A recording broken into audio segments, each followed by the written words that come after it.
College, an impressive, scholarly Ivy League on the East Coast. A college that would validate years of no play dates and tennis practice and sleepless nights and extra math worksheets after school and venti lattes with 24 extra shots of espresso, please. But that's not really the point of my talk. It started with a pain in my knee.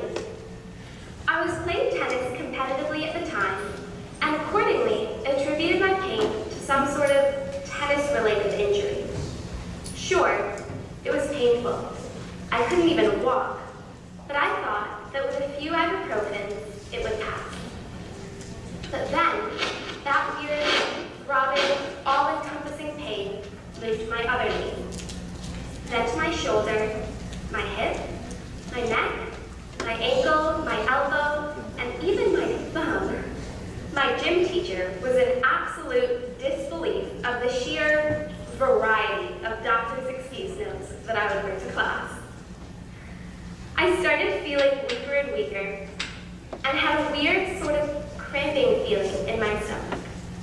Eventually, I ended up making a 12 a.m. trip to the emergency room of the local children's hospital.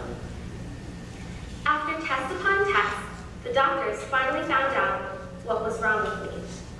I had ulcerative colitis. I was 11 at the time and could barely spell ulcerative colitis, much less knew what it was.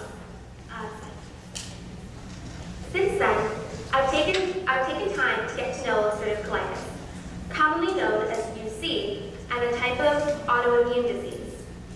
So essentially, we all have T cells, white blood cells, that help us fight diseases. These are the same things, the same warriors that help us fight a cough or a cold. They're great, helpful, and confusing, except in me. UC is a genetic disease that causes defective T cells. Instead of attacking the bad guys, foreign things, the warriors for my body start mistakenly attacking my own body. In the face of this diagnosis, I felt so powerless. There's no known cure for UC, and treatments aren't guaranteed to work. I asked the standard questions: why me? What had I done to deserve this? Why was I stuck in a weird-smelling hospital room when my friends were celebrating the last day of 7th grade at the local water park? But my worst blow came a little later. A few days after my diagnosis, I was sitting in my hospital room and asking my doctor about UC. I finally asked, "So, do you think this will affect my chances of going to school? Of going to college?" He cast me a doubtful look and said that I would probably have bigger things than college to worry about. Most patients relapse frequently and have lives defined by doctor's appointments, blood tests, and emergency room visits. Melodramatic as I am, I'm also an opera singer. My entire life seemed to be crumbling before me. Never have I felt so small, so powerless.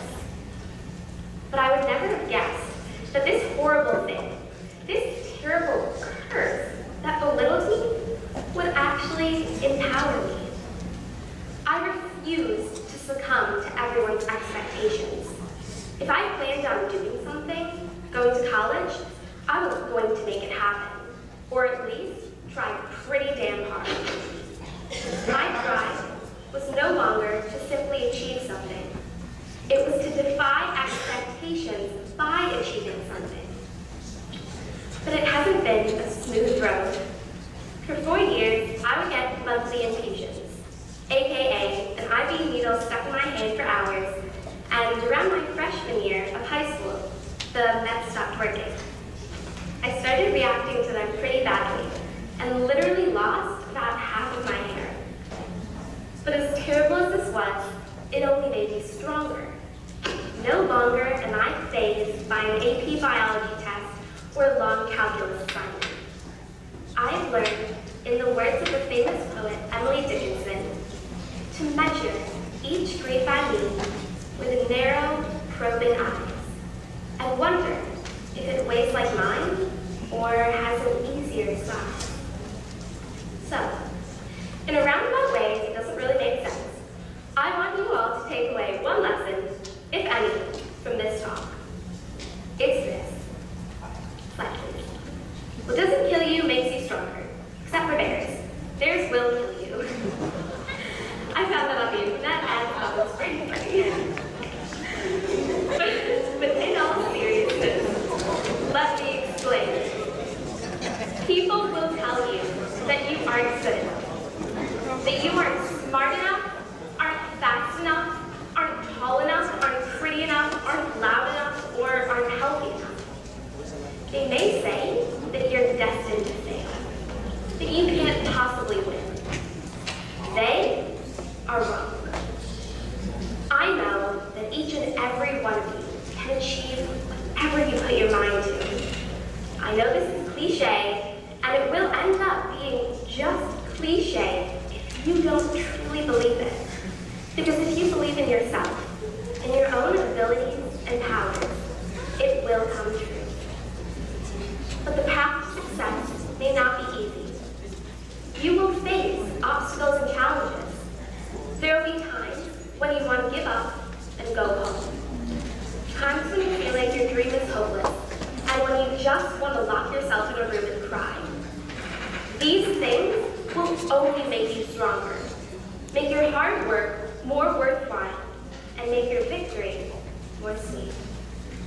This is the lesson that I would like to share with you. You can truly do anything, just gotta believe.